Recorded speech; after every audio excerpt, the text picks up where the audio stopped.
आज मुझे कुछ ज्यादा ही देर हो गई और ट्रेन भी लेट थी।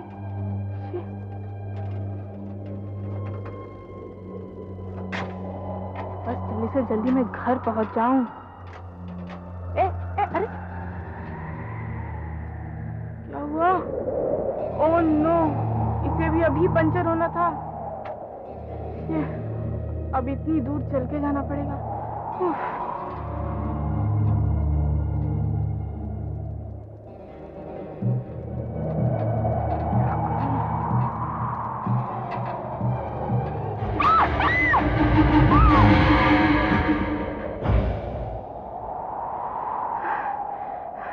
यूं ही डर गई, जैसे लगा कोई सचमुच में खड़ा है। बिल्कुल असली लगता है लेकिन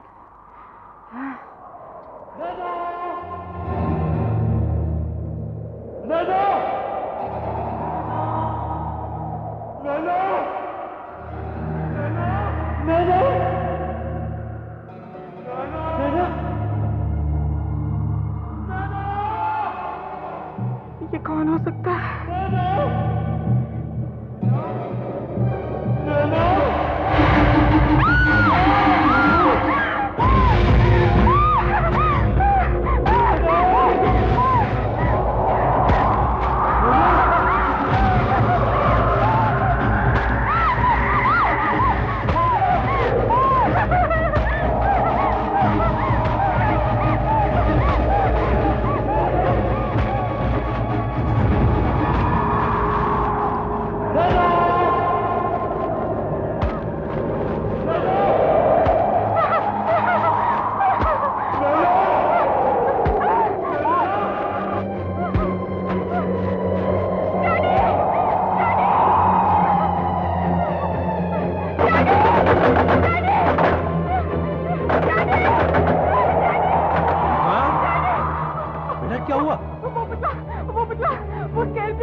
ये कैसे हो सकता है बेटा?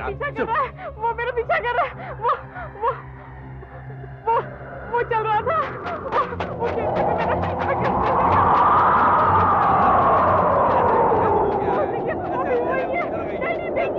ये तो मंगल है। क्या हुआ साहब? मैं खेत में काम कर रहा साहब। मेम साहब का चिल्लाना सुन के मैं इनके पीछे भागा और यहाँ आया। क्या हुआ मेम साहब? तो ये है तुम्हारा स्केयरक्रो। बेटा वो पुतले के हवा से कपड़े हिलते देखकर ना तुम डर के चीखकर भाग निकली और तुम्हें चीखकर भागते देखकर ये तुम्हारे पीछे भागा। बेटा वो मंगल था, मंगल। वो घास फूस का पुतला नहीं था। नहीं वो पुतला ही था।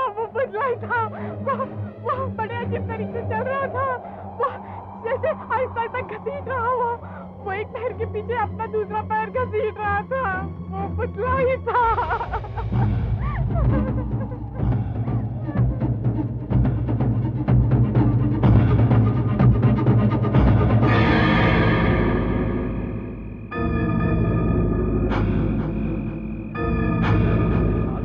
मंगल साथ है। चल देखते हैं कौन है तुम्हें डराता है। कौन? ये रहा तुम्हारा पीछा करने वाला शिकारी है जो इस समय सिर्फ पीछा नहीं कर रहा, चुपचाप सीधा खड़ा हुआ पंछियों को डरा रहा। लगता है आज इसने गलती से हमारी रीमा को पंछी समझ के डरा दिया। डैडी, आप मेरी बात क्यों नहीं मानते? मैं यकीन के साथ कह सकती हूँ चल रहा था। बेटे अंधेरे में कभी कभी कुछ चीजें डरावनी लगती है और जब कुछ डरा हुआ होता है तो हर चीज डरावनी लगती है? ऐसे में हवा का जरा सा झोंके में कोई भी हलचल होती है तो आदमी कुछ से कुछ समझ लेता है। तो वो आवाज वो नैना बेटा मैंने कहा ना तुम समझती क्यों नहीं हो? ये हवा के कारण था सब कुछ। चल चल घर चले और तेरी खरोंचों में दवाई लगाओ। मंगल वो साइकिल लेते आना। चल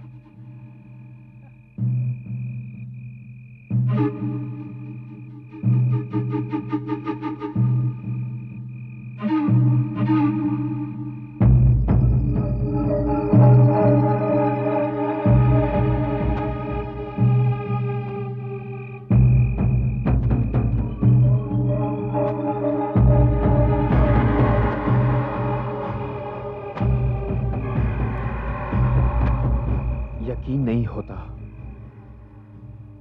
बेजान पुतला कैसे चल सकता है?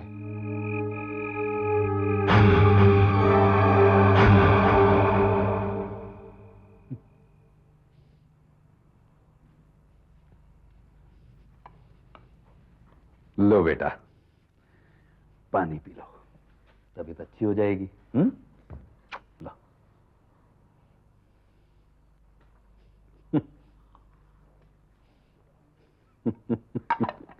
बेटा, सुबह तक तो तुम्हें याद ही नहीं रहेगा कि तुम कभी डरी थी इतना। Good night. सो जाओ। Good night.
मैं इस मामले की तह तक पहुंच कर रहूंगा। तूफान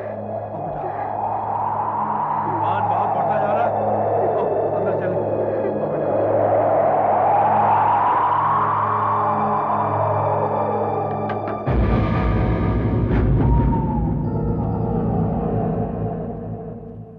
साहब, वो कोई चोर था क्या? मेरी बेटी तो समझती है वो घास फूस का पुतला ही था, लेकिन मेरे ख्याल से वो किसी आदमी की कारस्तानी है। इस गांव में कोई ऐसा आदमी है जो लंगड़ा हो या लंगड़ा कर चलता हो? नहीं साहब, लेकिन वो बार बार नैना नैना पुकारता है। ये नैना कौन हो सकती है? क्या गांव में कोई नैना नाम की लड़की है जो हो सकता है कभी इस मकान में रही हो? देखो मंगल, तुम मुझसे कुछ छिपा रहे हो। वो आदमी कौन है जो हमें तंग कर रहा है? ये नैना कौन है? देखिए साहब, मैं आपके हर सवाल का जवाब दूंगा, लेकिन इससे पहले मेरे एक सवाल का जवाब दीजिए। जब आपने चोर पर गोली चलाई थी, आपको यकीन है कि वो गोली उसको लगी थी? मेरे ख्याल से उसकी टांग पर गोली लगी थी। वो गिरा भी था, फिर वो जल्दी से उठकर तेजी से लंगड़ाता वो भाग निकला। मेरे ख्याल से मेरा निशाना चूक गया होगा। लेकिन तुम मुझसे सब क्यों पूछ रहे हो? आप खुद ही देख लीजिए साहब। देखिए, ये देखिए, ये गोली का निशान।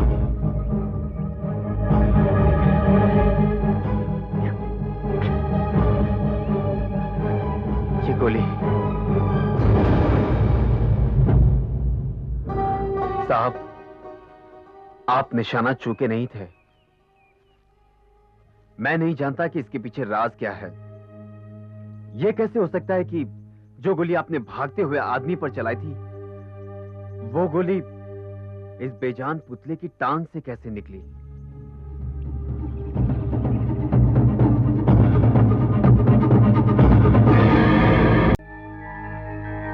तुम ये कहना चाहते हो कि इस बेजान पुतले ने मेरी बेटी पर हमला किया? मैंने जिस पर गोली चलाई वो ये था? ये क्या बकवास है? तो फिर आप ये बताइए कि ये क्या हो सकता है? ये गोली यहां कैसे आई? देखो, मैं ये जानना चाहता हूं, ये नैना कौन है? अरे हर सवाल का जवाब उसी के पास मिलेगा। साहब, नैना इसी फार्म हाउस में रहती थी। उसके दो भाई प्रवीण और करण, धर्म साहब ने उन्हीं से ये घर और ये फार्म हाउस खरीदा है। चलिए, आप खुद ही नैना से मिल लीजिए। कहिए, क्या कर सकती हूँ मैं आपके लिए? आपको जरूर हैरानी हो रही होगी मैं कौन हूँ, यहाँ क्यों आया हूँ, लेकिन मुझे मालूम है आप कौन है, और मुझे ये भी मालूम है कि आप हमारे पुराने वाले घर में रहते हैं, है ना? और आपकी बेटी मेरे कमरे में रहती है ना? ये सब आपको कैसे मालूम? मुझे क्या, सारे गांव को मालूम है कि आपके साथ क्या हो रहा है, सबको मालूम है। उस पुतले ने आप पर हमला किया ना? हाँ। पर वो पुतला नहीं है, वो प्रभात है, मेरा प्रभात। प्रभात? वही जो बार बार मेरा नाम बुलाता है, जैसे पहले बुलाया करता था, और अब आपकी बेटी के कमरे की खिड़की पर खटखटाता है। हाँ। टक टक टक टक टक। इसी तरह की आवाज आती है, इसी तरह की आवाज। ये प्रभात को हुआ क्या है? वो चाहता क्या है? मालूम चल जाएगा, गाँव वालों को भी मालूम चल जाएगा, एक एक को सजा देगा, सबक सिखाएगा वो सब। लेकिन हमने क्या हो रहा है यहाँ पर? और तुम अंदर कैसे आए? अंदर कैसे आए? मेरा नाम विक्रम है, मैं उसी फार्म हाउस में ठहरा हूँ जो आपने धर्म जी को बेचा। तुम्हारे बारे में जानते हैं, लेकिन तुम यहाँ हमारे घर में क्या कर रहे हो और हमारी बहन को क्यों परेशान कर रहे हो? ऐसा है कि हमारे साथ कुछ बहुत अजीब सी बातें हो रही हैं और शायद आपकी बहन को कुछ मालूम है उसके बारे में। ये लड़की पागल है, इसकी बकबक पर ध्यान मत दो। छोटे ले जाओ, ले जाओ सर। बकवास मत कर। मैं इतना बाहर, एकदम बाहर, दोबारा कभी नहीं आना अंदर। भाई साहब, ये वही आदमी है ना जिसके बारे में हमने अफवाहें सुनी है, वो पुतले वाली? हो सकता है ये अफवाहें सच भी हो सकता है प्रभात का इन अफवाहों से संबंध भी हो। कैसे हो सकता है ये? कैसे मुमकिन है छोटे ये? इसके पहले कि कुछ गड़बड़ हो जाए, हमें ये अच्छी तरह से पता लगा लेना चाहिए ये चक्कर क्या है। आज रात मैं वहां जाऊंगा और देखता हूं कि ये पुतला आखिर इस मिट्टी से बना है। ये है वो पुतला? हाँ? तू चल सकता है क्या? बोल। तू चल सकता है क्या? चल सकता है, चल के दिखा। चल के दिखा। हट। तू क्या कर लेगा मेरा? क्या कर लेगा मेरा? कुछ कर सकता है? तेरे से पूछ रहा हूं, तेरे से। हाँ, कुछ नहीं कर सकता। हट।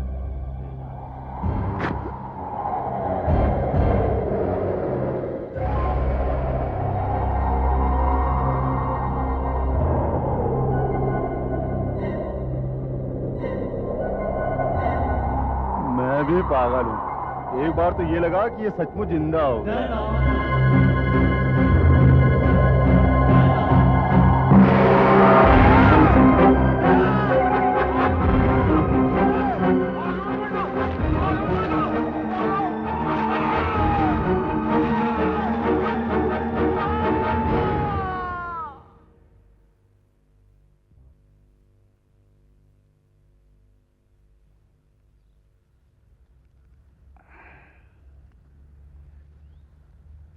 लगता है इसे किसी ने गला घूंट कर मार डाला है। इतनी बेरहमी से मारा इसे, कौन हो सकता है?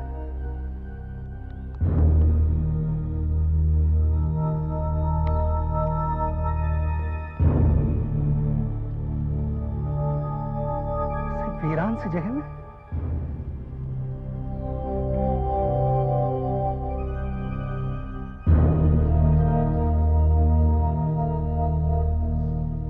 सूखी घास इस पर कहां से आई? ये क्या है? क्या है ये?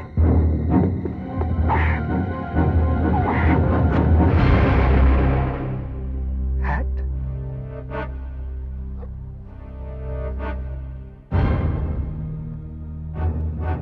विक्रम? मिस्टर विक्रम की हैट? मुझे उस आदमी की मौत से कुछ लेना देना नहीं है, कुछ नहीं। जहां तक मुझे मालूम है, कल आप उनके घर गए थे और आपकी करण और उसके भाई के साथ जमकर बहस हुई थी कि नहीं? कुछ गांव वाले इस बात के गवाह हैं कि आपको दोनों भाइयों ने धक्के मारकर घर से बाहर निकाल दिया था। रात को हमें करण की लाश मिली। आप इसे इत्तेफाक तो नहीं कह सकते? और आपका हैट उस मरे हुए आदमी के हाथों में कैसे पहुंच गया मिस्टर विक्रम? आप सही कह रहे हैं इंस्पेक्टर, आप सही कह रहे हैं। ये हैट खूनी का ही है, लेकिन इसको पहनने वाले मेरे डैडी नहीं थे, बल्कि उसके एस्ट्रो था, वो पुतला था। ये हैट मैंने खुद उसके सर पे रखा था। वो खून मेरे डैडी ने नहीं किया, उसने ही किया, उस पुतले ने किया है। वो स्कैरक्रो, वो पुतला? आप जानती हैं आप क्या कह रही हैं? मैं सच कह रही हूँ, आप मेरी बात मानिए। वो नैना नैना पुकारता है। रात को मेरी खिड़की पर आकर खटखटाता है। टक टक टक टक टक। नैना करण की बहन का नाम है और उस पुतले ने करण का खून किया है। मेरा कहना सच है, मैंने सच कहा था। वो स्कैरक्रो जिंदा है, पुतला जिंदा है। मेरी बात मानिए। मेम साहब ठीक कहती है। हाँ। क्या? हाँ, मेम साहब ठीक कहती है। वो पुतला ही था। कातिल वो पुतला? ये क्या बकवास है? आप क्या समझ रहे हैं? मैं बेवकूफ हूं, पागल हूं? इंस्पेक्टर साहब, आप याद कीजिए, 5 साल पहले आप उसी जगह पे आए थे, मगर उस वक्त वहां किसी और की लाश पड़ी थी। प्रभात की लाश पड़ी थी वहां। तुम ठीक कह रहे हो। वहीं पर प्रभात कुमार नाम के एक लड़के का कत्ल हुआ था। और उस कत्ल का इससे क्या संबंध है? तुम्हारे बात में कोई दम नहीं है मिस्टर विक्रम। अभी तो मैं आपको गिरफ्तार नहीं कर रहा हूं, मगर जब तक मैं ना कहूं आप ये गांव छोड़कर नहीं जाएंगे। ओके? ये सब क्या है मंगल? नैना ने भी किसी प्रभात के बारे में बताया था, और अब तुम कह रहे हो उसकी लाश उसी जगह पे मिली थी। ये सब क्या है? ये वो राज की बात है जिसे गांव वालों ने डर और शर्म के मारे आज तक किसी को नहीं बताया। प्रभात शहर से किसी काम के लिए इस गांव में आया था। उसको नैना से प्यार हो गया। नैना किसी फार्म हाउस में रहती थी, उस जगह सोती थी। दोनों ने फैसला किया कि वो शहर भागकर शादी कर लेंगे, क्योंकि उसके भाइयों को यह रिश्ता मंजूर नहीं था।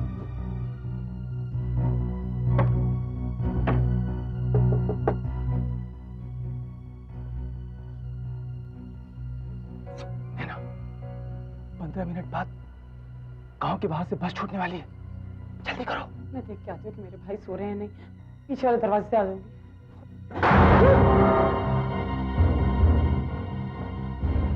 हमें शक था कि तू ऐसी ही कुछ हरकत करेगी। तू हमारी बहन को भगा लिया। नैना, नैना, नैना, भाई साहब! तो हमारी बहन पे हाथ डाले।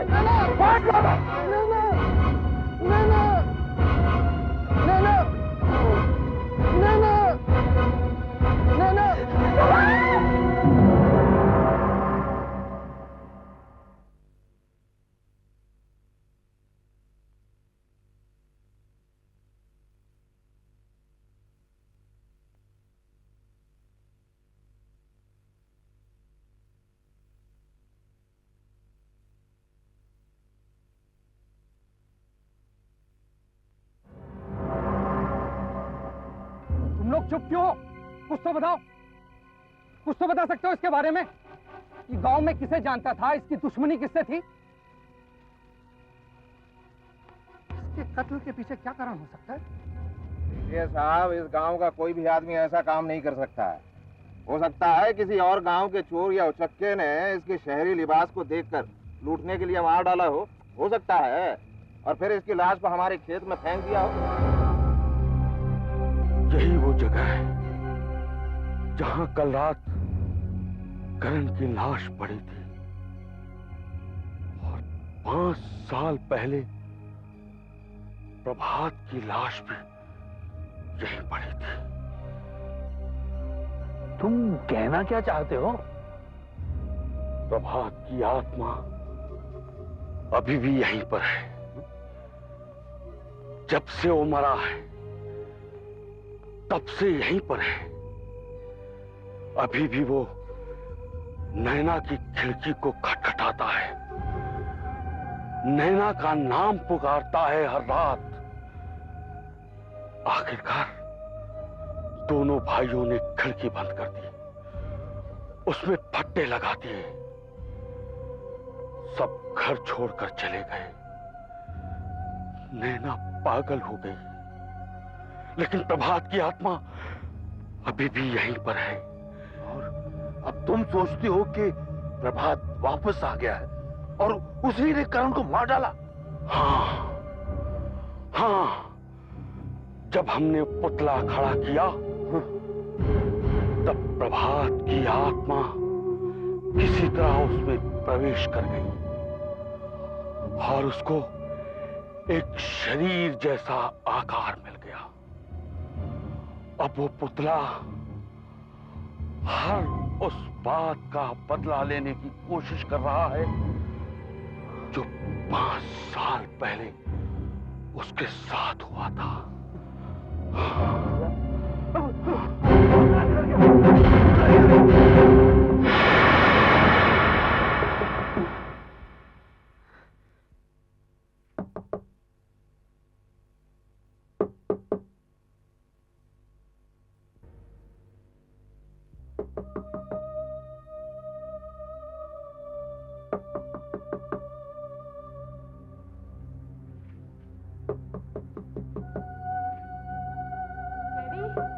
डैडी आप ही है ना?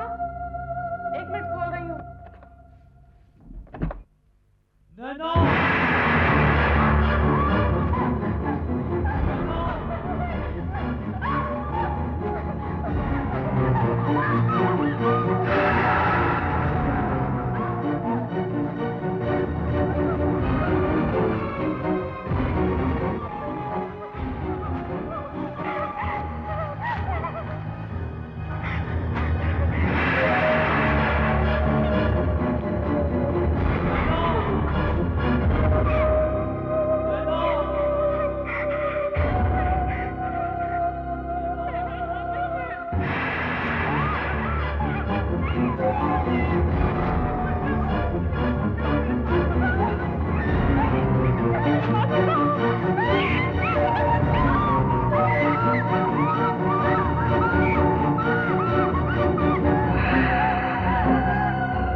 जा रही हो?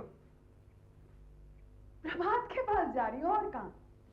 वो वापस लौटा है ना, अब मुझे उससे मिलने से कोई नहीं रोक सकता। बकवास बंद करो, प्रभात मर चुका है। यहाँ से कहीं नहीं जाओगे, आओ बैठो यहाँ, बैठो। प्रवीण, एक काम करो, जितनी शराब पी सकते हो पी लो, और बेहोश हो जाओ, ताकि जब प्रभात आए ना तो तुम्हें मालूम ही ना चले कि तुम्हारी मौत आई है। तो मेरे चुप होने से होगा क्या? होने को तो कोई नहीं डाल सकता। उसने करण को मार डाला ना, तुम्हें भी मार डाले। क्या समझती हो? वो मुझे मारेगा, वो तुम्हारा प्रभात मुझे मारेगा, वो बेजान पुतला मुझे मारेगा। आज ही उसका किस्सा तमाम करता हूँ। आज ही उसका किस्सा तमाम करता हूँ मैं।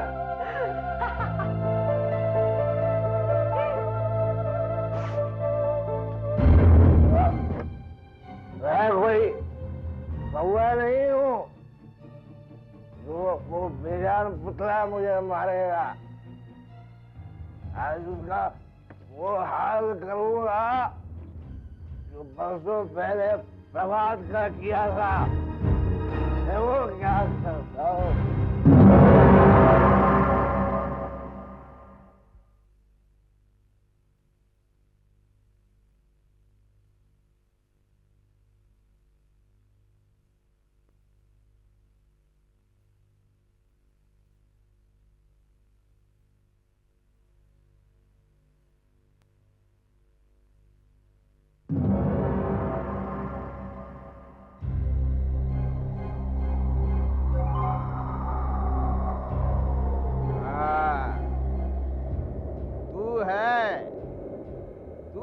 जो मुझे मारेगा है? बहुत सुना है तेरे बारे में। मारेगा तू मुझे? देखता हूँ कैसे मारेगा। मिला, आंख से आंख मिला, मिला। तू क्या मिलाएगा? घास फूस के पुतले, तू मारेगा मुझे? मारेगा? तू मारेगा मुझे? मार तू मारेगा मुझे? मारेगा तू मुझे? तेरा तो नाम निशान मिटा दूंगा मैं।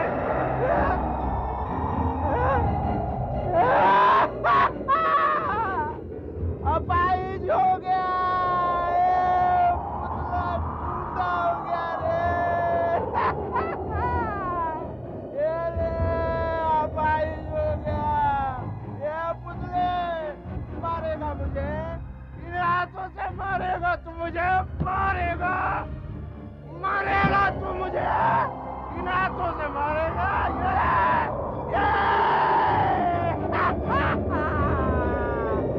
अब तेरा मैं क्या करता हूँ देख, क्या करता हूँ देख। चला के राख कर दूंगा, निशान मिटा दूंगा तेरा मैं।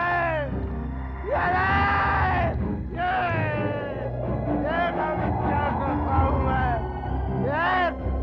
आज ये पुतले तू मेरे से टक्कर देगा। क्या कर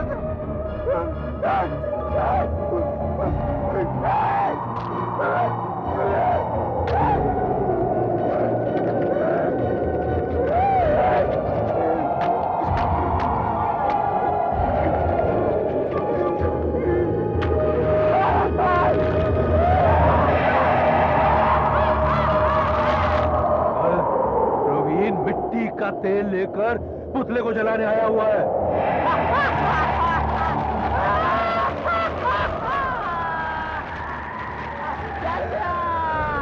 मुझे मारने आया था।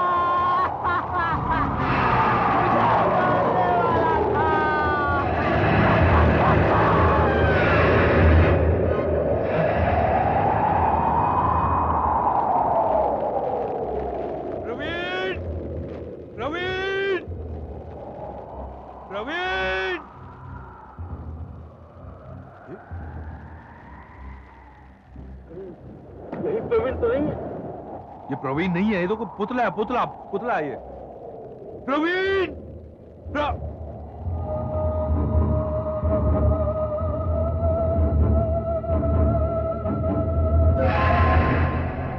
प्रभात ने प्रवीण से भी बदला ले लिया।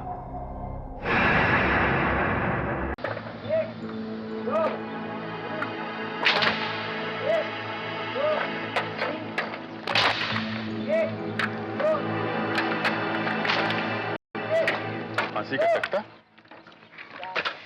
जहां तक मुझे पता है अब यहाँ फांसी नहीं दी जाती। नहीं, ये फांसी का तख्ता अब इस्तेमाल नहीं किया जा रहा। ये तो 5-6 साल पुरानी निशानियां हैं जब यहाँ कैदियों को फांसी दी जाती है। अब तो मुजरिमों को फांसी देने के लिए यहाँ से दूर पांव से जेल भेजा जाता है।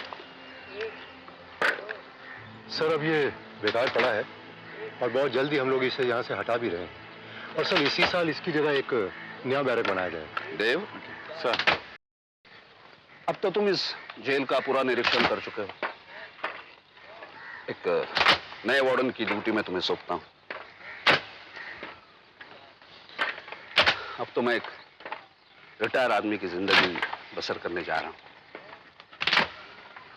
अगर तुम्हें किसी चीज की दिक्कत आती है तो इंस्पेक्टर सुरेश तुम्हारी मदद करेंगे।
क्या बात है सर? अभी मैंने इस खिड़की के बाहर कुछ परछाई सी देखी थी। मैं देखने के लिए बाहर गया था लेकिन वहां तो कुछ नहीं दिखाई पड़ा। सर मेरे ख्याल से बाहर ये जो बिजली चमक रही है शायद इसी की वजह से आपको कोई भ्रम हुआ है सर। नहीं नहीं नहीं, वहां कोई आदमी था। मतलब परछाई सी थी लेकिन कोई था जरूर। उसे गले में कुछ रस्सी सी थी, फांसी का फंदा। फांसी का फंदा सर? हाँ। खैर जाने दो। ये कौन है? सर ये नया कैदी है सर। आज ही डबल मर्डर के केस में इसे उम्र कैद की सजा हुई है सर। तो तू है इस जेल का वार्डन, क्यों? वार्डन, मैंने ऐसी बहुत सी जेलें देखी हैं और किसी भी जेल की दीवारों ने मुझे बहुत दिनों तक रोक के नहीं रखा है। सर ये नाकेशी बहुत ही खतरनाक मुझे लगा। सर मैं सोच रहा था कि इसे बैरक नंबर 10 में रखते हैं सर। बैरक नंबर 10 तो पहले से ही काफी भरी हुई है। तुम एक काम करो, इसे वो खाली बैरक है ना, बैरक नंबर 18 में डाल दो। Barrack number 18? सर मैं आपको पहले ही बता चुका हूं कि वहां हम किसी को नहीं रखते सर। देखे आओ।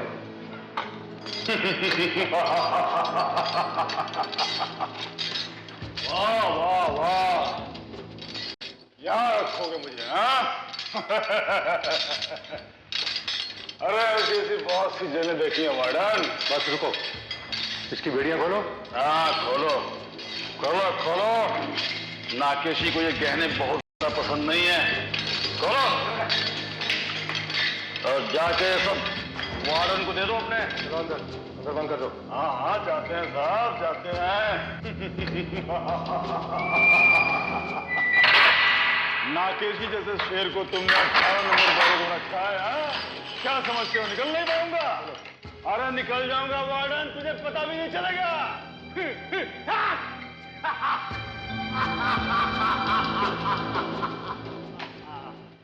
वाह रे नाकेशी वाह, तेरी इतनी दहशत कि तुझे अकेला रखा है। वाह, लेकिन कब तक? ऐसे निकलूंगा, ऐसे। हाँ? ये कौन आ गया भाई? 18 नंबर में कौन सा पंछी और आ गया मेरे अलावा? हाँ? अरे कौन है वो? हाँ? कौन है क्या?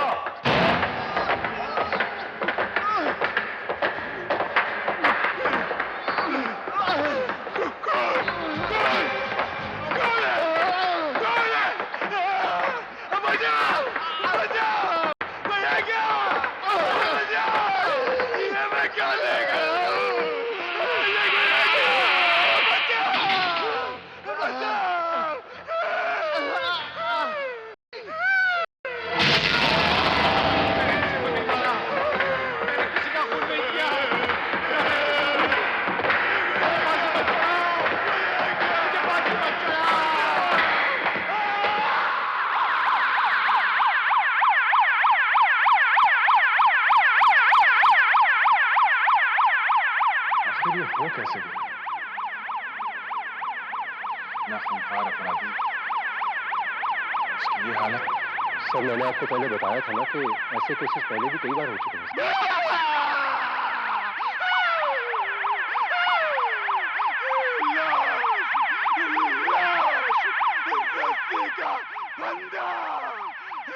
लहराता हुआ साया, कदमों की आवाज, कदम चलते हुए पुतला, हवा में लटकता पुतला, फांसी का फंदा। किधर? कहाँ देखा? फंदा कहाँ देखा? वो फांसी का फंदा। ले जाओ इसे। हवा में ले जाती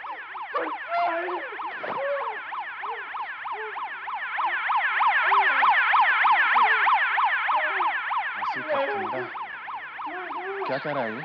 सर मैंने आपको इसीलिए कहा था इसे बैरक नंबर 18 में मत रखिए सर।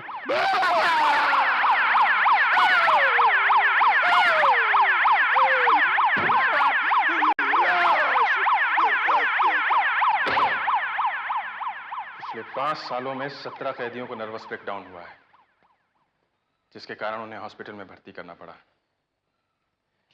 इनमें से 3 ने तो आत्महत्या भी करने की कोशिश की, और ये सब कैदी बैरक नंबर 18 में रखे गए थे। Exactly sir. और सर यही वजह है कि हम किसी भी कैदी को उस बैरक में नहीं रखते। और तो और सर हमारे संतरी भी वहां जाकर पहरा देने में घबराते हैं सर। क्यों?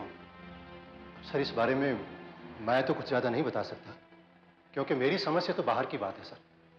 लेकिन हमारे संतरी बताते हैं कि वहां डरावनी आवाजें सुनाई देती हैं, अजीबोगरीब सी घटनाएं होती हैं सर। डरावनी आवाजें, अजीबोगरीब घटनाएं।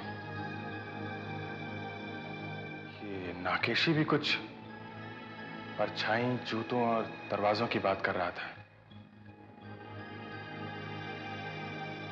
क्या वजह हो सकती है जो वहां लोगों को पागल बना देती है? इस राज को जानने का एक ही तरीका है। आज की रात मैं खुद बैरक नंबर 18 में गुजारूंगा।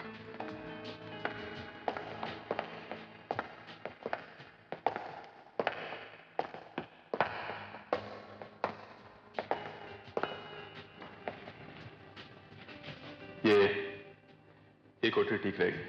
जी सर। सामान इसमें रख दीजिए। Yes sir.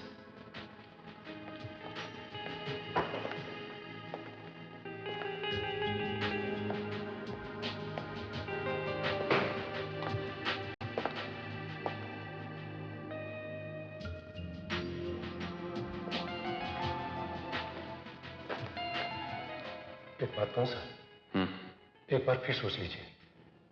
मेरे ख्याल से आपका ये फैसला ठीक नहीं है सर। सिर्फ यही एक तरीका है पता लगाने का कि हकीकत में यहां क्या गड़बड़ है। तुम चिंता मत करो, हालांकि मुझे पता नहीं कि यहां क्या होने वाला है,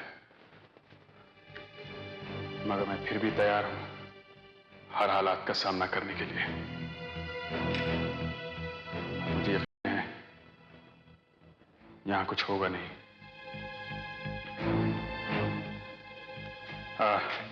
तुम ऐसा करो, जी सर, बाहर से दरवाजे में ताला लगा के चाबी मुझे दे दो। सर। सब कुछ वैसा ही होना चाहिए जैसा दूसरे कैदियों के साथ होता है। सर।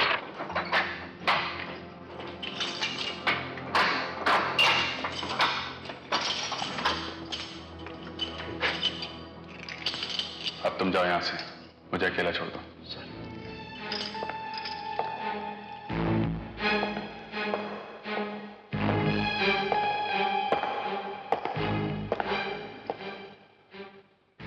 तुम जाओ। सर।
कैसे खुल गया? चाबी तो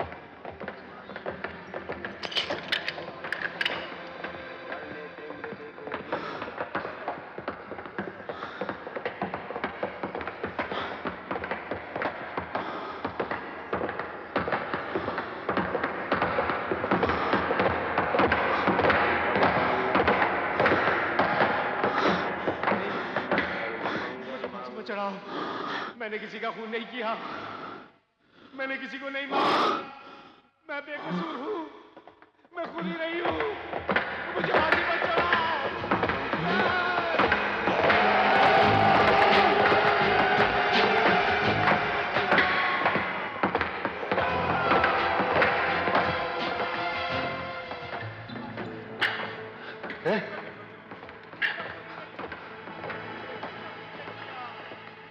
कौन है? रुक जाओ नहीं तो गोली मार दूंगा। है? मैंने किसी का खून नहीं किया, मैंने किसी का खून नहीं किया, मैं बेकसूर हूँ, मैं बेकसूर हूँ, मुझे फांसी पर चढ़ा।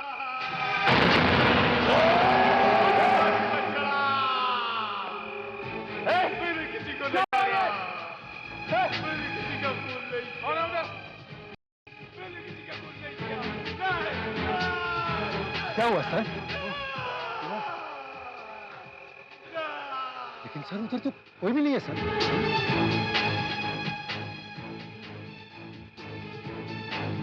5 साल पहले इस बैरक नंबर 18 में सब कुछ ठीक ठाक था, लेकिन अक्टूबर के महीने में जब मुकेश नाम के कैदी को इस बैरक में रखा गया, शायद उसी की वजह से ये सब कुछ हो गया। मुकेश? एक मुजरिम था, उसे इसी बैरक में रखा गया था। ये इंस्पेक्टर वीरेन, इन्होंने उसे अपनी हिरासत में लिया था। ये सब बताएंगे तुम। देखिए,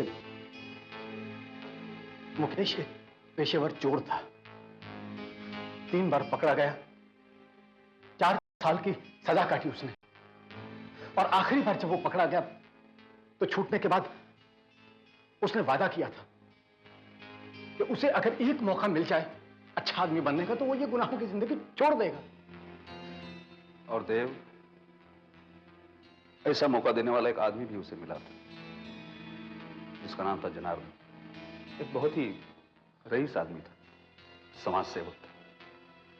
वो अपराधियों को शराफत की जिंदगी बिताने के लिए मदद किया करता था। जनार्दन सेठ ने उसे अपने यहां नौकरी दे दी। शुरू के 2 साल तो ऐसा लगा कि जैसे वो सचमुच सुधर गया हो, लेकिन उसके बाद उसने एक ऐसा अपराध किया जिसे बयान करना भी बड़ा मुश्किल है। उसने अपने मालिक जनार्दन का खून कर दिया था, वो भी चंद रुपयों की खातिर। हमें वहां रुपयों से भरा एक बैग मिला। जब हम वहां पहुंचे तो हमें जनार्दन के भतीजे ने बताया कि वो लोग दरवाजा तोड़कर अंदर आए थे और आकर उन्होंने देखा कि जनार्दन का कत्ल हो चुका था। मुकेश के सिर के पीछे एक गहरा घाव था और जनार्दन के हाथ में पड़े फूलदान पर खून का निशान। इससे साफ जाहिर था कि जनार्दन ने अपने बचाव के लिए वो फूलदान मुकेश के सिर पे मारा होगा। मुकेश बार बार कह रहा था कि वो निर्दोष है, पर जनार्दन की पीठ में घुसा चाकू, वो बैग, ये सारे सबूत यही कह रहे थे कि उसने एक ऐसे आदमी का कत्ल किया है जिसने उसे सुधारने की कोशिश की थी। और इस संगीन जुर्म के लिए उसे सजा मिली थी। और उसे मेरे ही जेल में लाया गया। मैंने उसे 18 नंबर के बैरक में रखा। यहां आने के ठीक 3 महीने बाद उसकी फांसी लगने की तारीख आ गई। मुकेश, तुम्हारा टाइम हो चुका है। क्या टाइम हो गया? इतनी जल्दी? मैंने तो सोचा था कि कुछ हो जाएगा, कुछ नहीं हुआ। मुकेश, ये बात कई मर्तबा दोहराई जा चुकी है। नहीं, मैं क्यों चढ़ूं फांसी जब मैंने कुछ किया ही नहीं? मैंने जनार्दन साहब को नहीं मारा, मैं क्यों चढ़ूं? मुकेश, फैसला हो चुका है, अब तुम्हें चलना पड़ेगा। नहीं, मैं नहीं जाऊंगा। मैंने कहा मैं बेकसूर हूं, मैं नहीं जाऊंगा। गार्ड! मैं सच कहता हूं, मैंने कुछ नहीं किया। मैं जनार्दन साहब का खून करूंगा ही क्यों? जिन्होंने मेरी इतनी मदद की, मुझे चोर से इंसान बनाया, मैं उन्हें क्यों मारूंगा? मैंने कुछ नहीं किया, मैं बेकसूर हूं।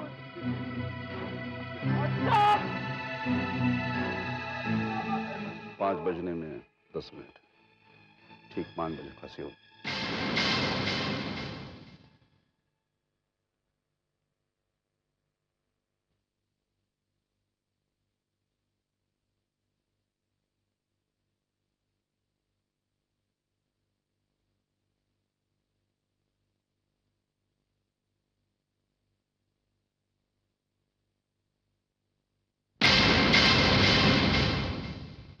मैंने जनार्दन साहब का खून नहीं किया, नहीं किया। नीचे आ जाओ आप लोग। मैं बेकसूर हूँ। आप मेरी बात का यकीन क्यों नहीं करते?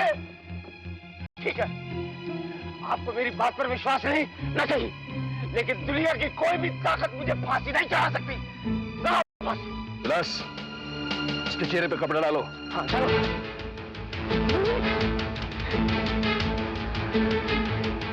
गले में फंदा डालो इसके। मुझे फांसी नहीं होगी। तैयार हो जाओ। 1, 2, 3। सब का लीवर काम नहीं कर रहा है। बात कर रहे हो तुम? छोड़ो उसे, कहीं देखो, उठाओ यहीं से। जी साहब।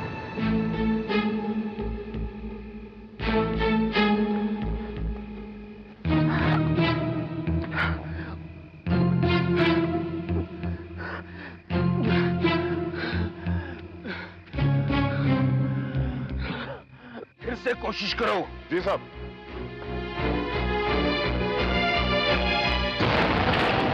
हो गया साहब। मैंने कहा था ना मैं बेकसूर हूं। तुम चाहे कितना भी जोर लगा लो लेकिन मुझे फांसी नहीं दे सकते। कैदी को फिर से अपनी जगह पे लाओ। उसके चेहरे पे कपड़ा डालो। फंदा डालो इसके गले में। तैयार हो जाओ तुम। 1 2 3। सब तो काम कर रहा है लेकिन ट्रैपडोर नहीं खुला है। फिर से कोशिश करो। 1 2 3। नहीं खुला है। कैदी को हटाओ वहां से।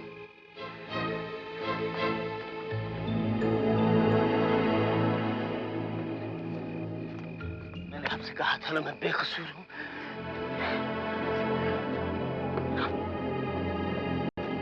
फिर से कोशिश करो। तो खुल गया साहब।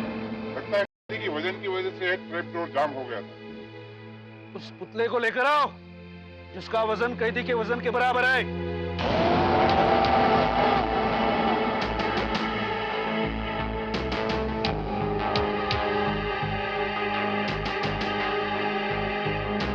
जल्दी ले आओ यहाँ। आओ। चलो डाल जाओ ऊपर। सवाल वो फंदा डालो उसके गले में।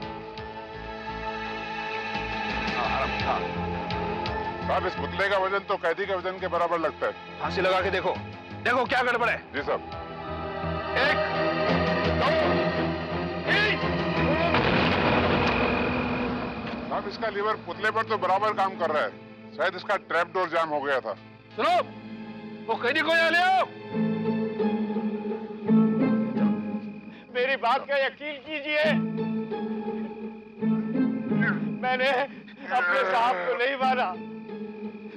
सच, मैंने जनार्दन साहब को नहीं मारा। ले जाओ इसको। आप मेरी बात में यकीन ले जाओ ऊपर। ले आओ। आप लोग नीचे आ जाओ। आ जाओ नीचे। गिलास कपड़ा डालो इसके चेहरे। साहब जिसने मौत देखी हो वही बता सकता है कि मौत कैसी होती है। लेकिन अब नहीं, तीसरी बार इस यातना से नहीं गुजरना चाहता। मैं बेकसूर हूं साहब, मैं बेकसूर हूं। चिंता मत करो, ये आखिरी बार। विलास इसके चेहरे पे कपड़ा डालो। फंदा डालो इसके गले में। कुछ नहीं होगा, कुछ नहीं होगा। तैयार हो जाओ तुम। जी साहब। 1 मुझे कुछ नहीं होगा। 2 मुझे फांसी नहीं होगी। 3 नहीं होगा साहब। फिर से लीवर को खींचो। मुझे कुछ नहीं होगा। खींचो खींचो। नहीं खुल रहा साहब। ऐसा पहले कभी नहीं हुआ। ये अनहोनी है साहब। हो सकता है ये आदमी सत्य बोल रहा हो। ये कैदी बेकसूर ही हो साहब। हो सकता है कोई शक्ति इसको बचा रही हो साहब। अब तो आपको यकीन हो गया ना कि मैं बेकसूर हूं। सही है सब। मैं ये तख्ते पे आज तक कभी नहीं चढ़ा हूं, लेकिन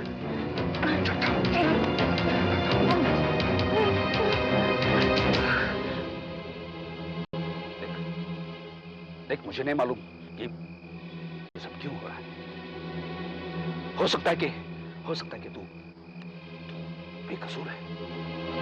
ये नहीं हो सकता कि जो मैं कर रहा हूं ना वो गलत कर रहा हूं। लेकिन फैसला करना मेरा काम नहीं। मैं अपनी ड्यूटी निभा रहा हूं। मैं अपनी ड्यूटी निभा रहा हूं और उसे निभा के रहूंगा। याद रख, तुझे 1000 बार मुझे लटकाना क्यों ना पड़े, मैं तुझे लटका के रहूंगा।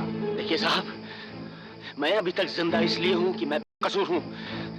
ये बात मैं ही नहीं, यहां खड़े हुए सारे लोग अच्छी तरह से जानते हैं, और शायद आप भी। लेकिन इसमें आपका कोई कसूर नहीं है, क्योंकि आप तो अपना फर्ज निभा रहे हैं।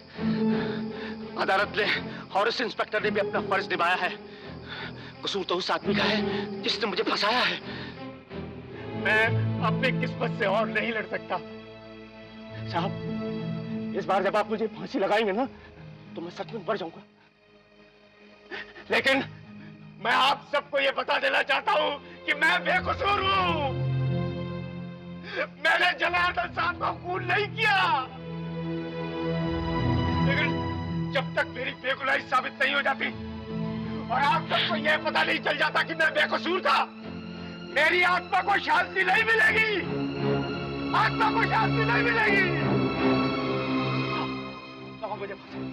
डालो मेरे मुंह पर कपड़ा, डालो। कपड़ा डालो इसके चेहरे पे। जी साहब। तो कपड़ा डालो इसके चेहरे पे और फांसी का फंदा भी डाल दो गले में। डाल दो फंदा। तैयारी करो फांसी की। फांसी की तैयारी करो। मैं तैयार हूं साहब।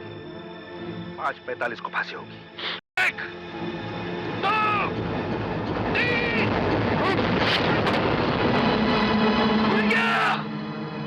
फांसी लग गई साहब।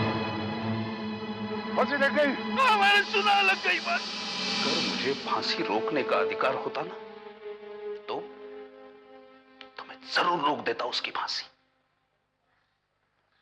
लेकिन नहीं, मुझे वो अधिकार नहीं था।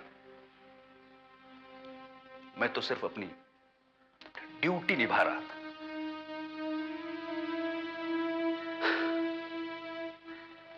खैर, जो हुआ सो हुआ। बस इसके बाद फिर जेल में ये सब कुछ शुरू हो गया।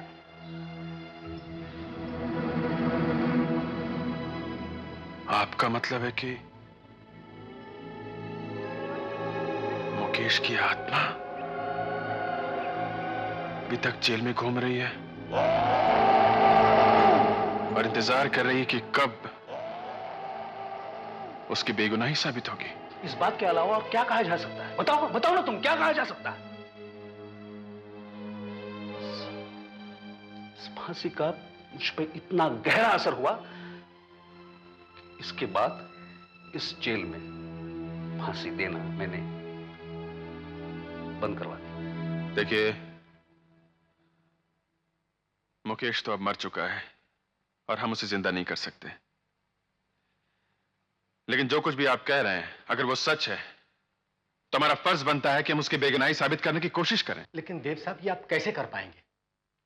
इस केस की छानबीन मैंने खुद की थी, और अगर उसे फंसाया भी गया था तो फंसाने वाले ने इस बात का पूरा ध्यान रखकर प्लान बनाया था कि सारे मौजूदा सबूत मुकेश के खिलाफ हैं, ये साबित करने के लिए कि वही खूनी है। बात सिर्फ इतनी सी नहीं है। पूरे 7 साल बीत चुके साथ, इतने लंबे अरसे के बाद हम ये सारे सबूत कहां से ढूंढ पाएंगे? ये मैं नहीं जानता, लेकिन कम से कम ये पता लगाने की कोशिश तो होनी ही चाहिए कि मुकेश को फंसाने वाला और जनार्दन का असली कातिल कौन है। फांसी तो उसे होनी चाहिए थी। ये खून जिस जगह हुआ, उस जगह का पता मुझे बताएंगे?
जनार्दन साहब यहीं रहते थे? जी हाँ। उनके भाई मुरलीधर घर पे हैं या उनके बेटे शिशिर? जी, शिशिर साहब जो है वो दिल्ली गए हुए हैं, उन्हें आने में 1 हफ्ता लग ही जाएगा। और मुरलीधर साहब का तो कोई भरोसा नहीं है, ऑफिस में। इस समय मैं ही अकेला हूँ। कहिए। जब वो आए तो उनसे बता दीजिएगा जेल का वार्डन देव आया था। जी अच्छा।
कह रहे थे यहाँ कोई नहीं है। कौन है यहाँ पर?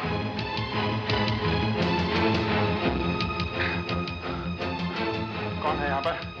कौन है? कौन है यहाँ पर? यहाँ क्या हो रहा था? सर मैंने आपको बताया ना कि घर में कोई नहीं। लेकिन मैंने अभी देखा यहाँ कुछ हो रहा था। मेरी बात का विश्वास कीजिए साहब, कोई नहीं है घर। कोई? लेकिन मैंने यहाँ कुछ देखा। मैंने इसका मतलब कोई मुझे बता रहा था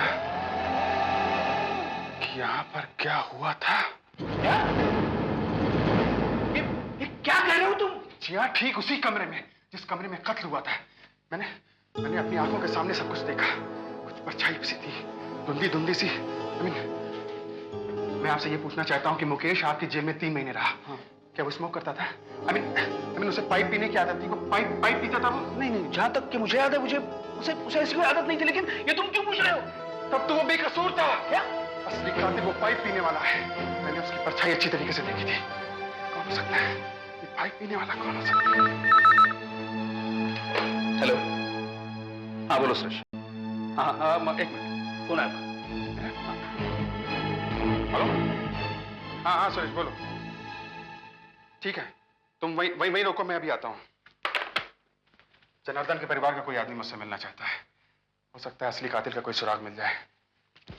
मैं चलता हूँ।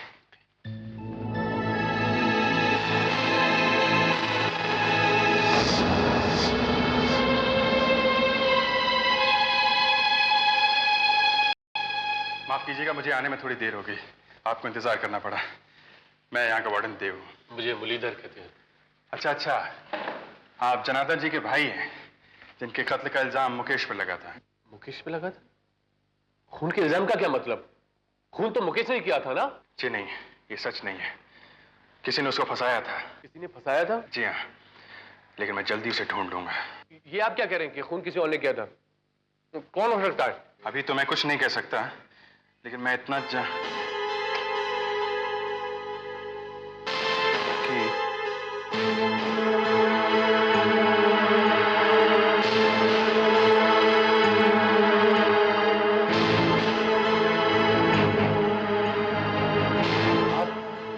आप कुछ कह रहे थे?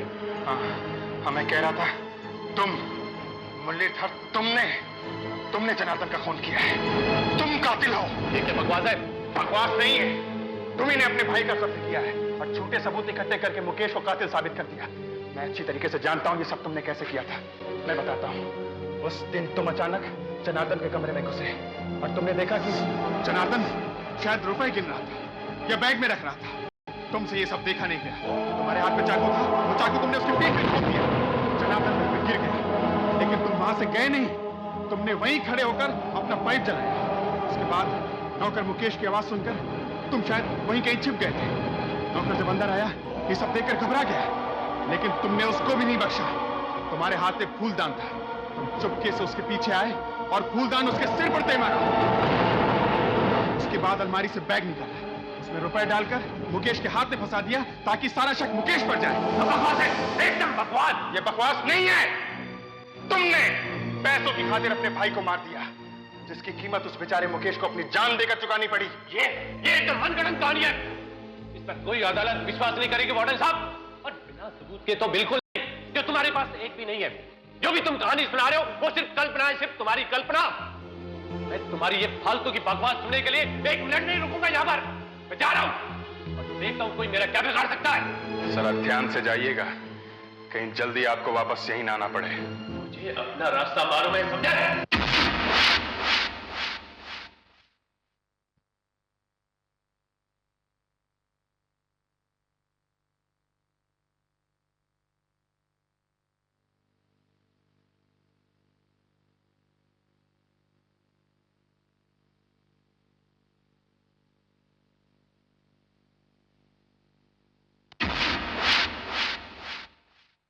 पता नहीं क्या क्या बकबक कर रहा था। 20 सालों के बाद इसे पता कैसे चला? कुछ भी हो, बिना सबूत के ये मेरा बाल भी बांका नहीं कर सकता। देखता हूँ क्या बिगाड़ता है ये मैं कहाँ आ गया? फालतू की टेंशन में मैं गलत मोड़ मुड़ गया। ये बहन कितनी डरावनी लग रही है, एकदम सुनसान। अरे मैं कहाँ?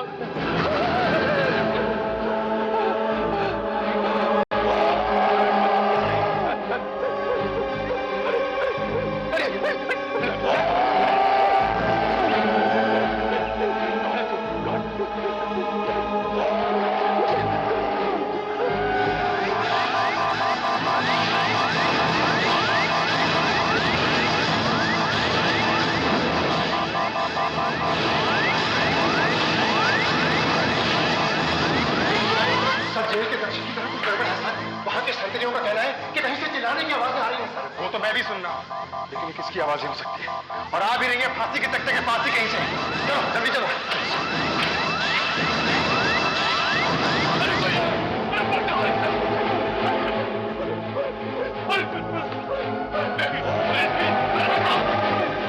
मुझसे क्या चाहिए? मुझे छोड़ दो। देखो मैंने कुछ नहीं किया।